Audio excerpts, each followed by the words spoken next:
ಇಲ್ಲ, ಇದು ನನ್ನ ಕುತ್ತಿಗೆಗೆ ನೇಣು ಬಿಗ್ದಿರೋ ಹಾಗೆ ಅನಿಸ್ತಿದೆ. ಉಸಿರು ಕಟ್ತಾ ಇದೆ. ಇದರಿಂದ ಎಲ್ರೂ ಮನಸ್ಸು ಹಾಳಾಗಿದೆ. ನಾನು ಇದನ್ನ ಇಟ್ಕೋಬಾರ್ದು. ಮೇಡಮ್ ಅವರೇ, ನೀವು ನನಗೆ ಅವ್ನು ಯಾರೋ ಹುಡುಕೊಡು ಅನ್ನೋ ಜವಾಬ್ದಾರಿ ಕೊಟ್ಟಿದ್ದೀರಿ.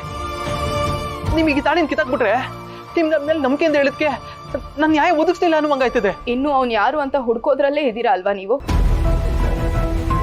ನನ್ನ ತಾಳಿ ವಿಷಯ ಎಲ್ರಿಗೂ ಗೊತ್ತಾಗಿದೆ ಹೊರತು ಕಟ್ಟಿರೋದು ಯಾರು ಅಂತ ಮಾತ್ರ ಗೊತ್ತಾಗಿಲ್ಲ.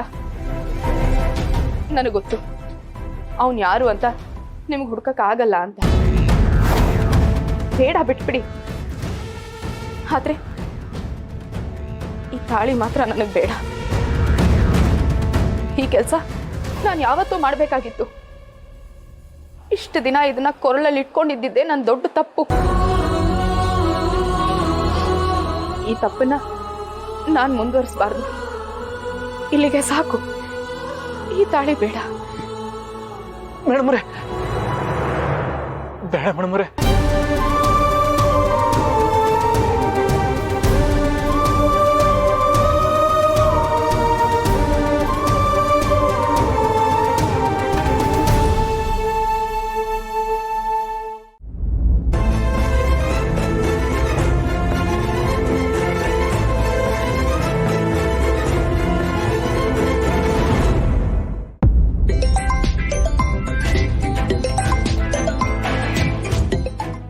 ಹೇಳಿ ಬೇಬಿ. ಭಾವನಾ ಸಿಕ್ಕಿದ್ಲಾ? ಇಲ್ಲ ಬೇಬಿ, ನಾನು ಹುಡುಕ್ತಾ ಇದ್ದೀನಿ, ಅಪ್ಪ ಅಣ್ಣನೂ ಹುಡುಕ್ತಾ ಇದಾರೆ. ಎಲ್ಲೂ ಸಿಗ್ತಾ ಇಲ್ಲ. ಎಲ್ಲೋದ್ಲು ಅಂತ ಗೊತ್ತಾಗ್ತಾ ಇಲ್ಲ. ಈ ಭಾವನಾ ಯಾಕೆ ಹಿಂಗ್ ಮಾಡಿದ್ಲು? ಅವಳು ಮನೆ ಬಿಟ್ಟು ಹೋಗೋಂತ ನಾವೇನಂದ್ವಿ ಅಂತ ಗೊತ್ತಿಲ್ಲದೆ ಯಾರೋ ತಾಳಿ ಕಟ್ಟಿದೊಂದು ಟೆನ್ಷನ್ ಅಲ್ದೆ ಇವಾಗ ಈ ಒಂದು ಟೆನ್ಷನ್. ಈ ಭಾವನೆಯಿಂದ ಟೆನ್ಷನ್ ಬಿಟ್ರೆ ಬೇರೆ ಏನೂ ಇಲ್ಲ ಅಲ್ವಾ? ಬೇಬಿ ಪ್ಲೀಸ್ ನೋಡು, ನಾವು ಹಾಗೆ ಮಾತಾಡಿದ್ರಿಂದ ಅಕ್ಕನ ಮನಸ್ಸಿಗೆ ಎಷ್ಟು ಬೇಜಾರಾಗಿದೆಯೋ ಏನೋ, ಅದಕ್ಕೆ ಹಿಂಗೆ ಮಾಡಿದಾಳೆ ಅನ್ಸುತ್ತೆ. ಹಾಗಂತ ಈಗ ಹೇಳ್ದೆ ಕೇಳ್ದೆ ಹೊಟ್ಟೋಗೋದಾ? ನಾವೇನು ಆ ಹುಡುಗನ ಹುಡುಕಿ ಮದ್ವೆ ಮಾಡಲ್ಲ ಅಂದ್ವಾ?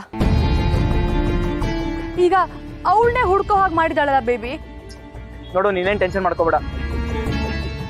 ನಾವು ಅವಳನ್ನ ಹುಡ್ಕೋ ಪ್ರಯತ್ನ ಮಾಡ್ತೀವಿ. ಹಾಗೊಂದು ವೇಳೆ ಸಿಗ್ಲಿಲ್ಲ ಅಂದ್ರೆ ಪೊಲೀಸ್ ಸ್ಟೇಷನ್ಗೆ ಹೋಗಿ ಕಂಪ್ಲೇಂಟ್ ಕೊಡ್ತೀವಿ. ಹಾ, ಹಾಗೆ ಮಾಡಿ ಮನೆ ಮಾನ ಮರ್ಯಾದೆನ ಬೀದಿಗೆ ತಂದ್ಬಿಡು. ಈ ಹಿಂದೆ ಒಂದ್ಸಲಿ ಸ್ಟೇಷನ್ ಮೆಟ್ಲು ಹತ್ತಿರೋದು ನಿನಗೆ ಜ್ಞಾಪಕ ಇಲ್ವಾ? ಆಗೇನೋ ಜಯಂತ್ ಬಂದು ಬಿಡಿಸಿದ್ರು. ಈಗ ತಿರ್ಗಾ ಅವ್ರನ್ನ ಎಕ್ಸ್ಪೆಕ್ಟ್ ಮಾಡೋಕ್ಕಾಗತ್ತಾ ಬೇಬಿ? ಬೇಬಿ, ಈ ವಿಷಯ ಇನ್ನೂ ಅತ್ತೆ ಗೊತ್ತಿಲ್ಲ. ಅವ್ರು ನಮ್ಮ ಮನೆ ಫಂಕ್ಷನಲ್ಲಿ ಬ್ಯುಸಿ ಆಗಿದ್ದಾರೆ. ಅವ್ರು ಇನ್ನೇನು ಬರೋ ಸಮಯ. ಅವ್ರು ಬರೋಷ್ಟ್ರಲ್ಲಿ ನಾವು ಭಾವನ ಹುಡುಕ್ಲೇಬೇಕು. ಇಲ್ಲಾಂದ್ರೆ ಮನೇಲಿ ದೊಡ್ಡ ರಾಮಾಯಣನೇ ಆಗ್ಬಿಡತ್ತೆ. ಹಾಗೆ ಯಾರನ್ನ ಸಮಾಧಾನ ಮಾಡಬೇಕು ಅಂತಾನೆ ಗೊತ್ತಾಗಲ್ಲ. ಸರಿ, ನಾವು ಹುಡ್ಕೋ ಪ್ರಯತ್ನ ಮಾಡ್ತೀವಿ. ಓಕೆ, ಬಾಯ್.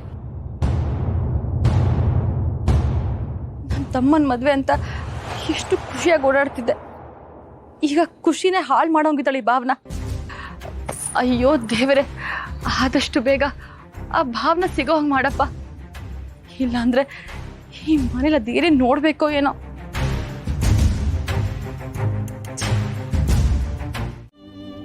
ಪರಿಸ್ಥಿತಿನ ತೂಗಿಸ್ಕೊಂಡು ಹೋಗೋ ನೀವೇ ಈ ರೀತಿ ಮಾತಾಡ್ಬಿಟ್ರೆ ಹೇಗೆ? ಏನೇ ಬಂದರೂ ಧೈರ್ಯವಾಗಿ ಎದುರಿಸ್ಬೇಕು ಅಂತ ನೀವೇ ನಮಗೆಲ್ಲ ಹೇಳ್ತಿದ್ರಿ. ಈಗ ನೋಡಿದ್ರೆ ನೀವೇ ಹೀಗೆ ಮಾತಾಡ್ತಾ ಇದ್ದೀರ. ಇಷ್ಟೊಂದು ಬೇಜಾರು ಮಾಡ್ಕೋಬೇಡಿ ಮಾವ. ಭಾವನಂಗೆ ಏನೂ ಆಗಲ್ಲ. ಅವಳು ಖಂಡಿತ ವಾಪಸ್ ಬಂದೇ ಬರ್ತಾಳೆ.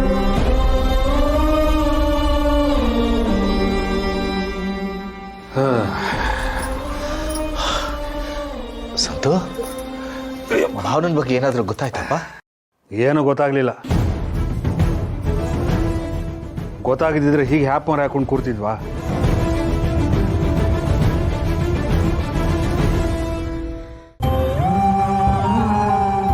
ಇಲ್ಲ ಬೇಬಿ, ನಾನು ಗೊತ್ತಿರೋರಿಗೆಲ್ಲ ಫೋನ್ ಮಾಡಿ ವಿಚಾರಿಸಿದೆ.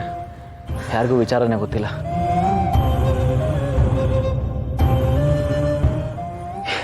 ಎಲ್ಲಿ ಹೋಗಿದ್ದಾಳೆ, ಏನಾಗಿದೆ ಒಂದು ಗೊತ್ತಾಗ್ತಿಲ್ಲ.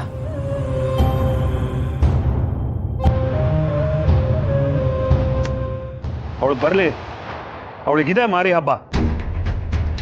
ರೋ ರೀ, ನೀವು ಒಂದ್ಸಲ ಹುಚ್ಚುಚ್ಚಾಗಿ ಮಾತಾಡೋದ್ರಿಂದನೇ ಅವಳು ಮನೆ ಬಿಟ್ಟು ಹೋಗಿದ್ದಾಳೆ. ಈಗ ತಿರ್ಗಾ ವಾಪಸ್ ಬಂದ್ಮೇಲೆ ಏನಾದರೂ ಮಾತಾಡಿದ್ರೆ ನಾನು ಸುಮ್ಮನೆ ಇರೋದಿಲ್ಲ ನೋಡಿ.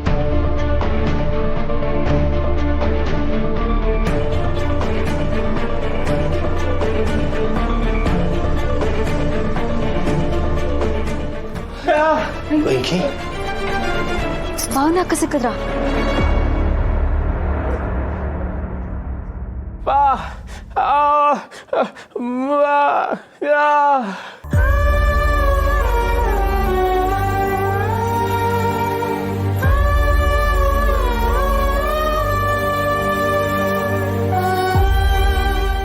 ದೇವಸ್ಥಾನಕ್ಕೂ ಹೋಗಿಲ್ವಾ?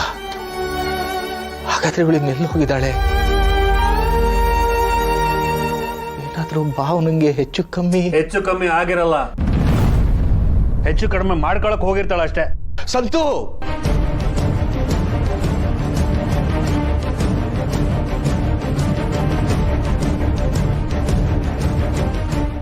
ಭಾವನನ್ ಬಗ್ಗೆ ಹಂಗೆಲ್ಲ ಮಾತಾಡ್ಬೇಡಪ್ಪ, ಮಾತಾಡ್ಬೇಡ. ಅವಳಿಗೇನಾದ್ರೂ ಹಂಗೇನಾದ್ರೂ ಆದ್ರೆ ನಾನ್ ಜೀವಂತ ಉಳಿಯಲ್ಲ. ಮಾವ,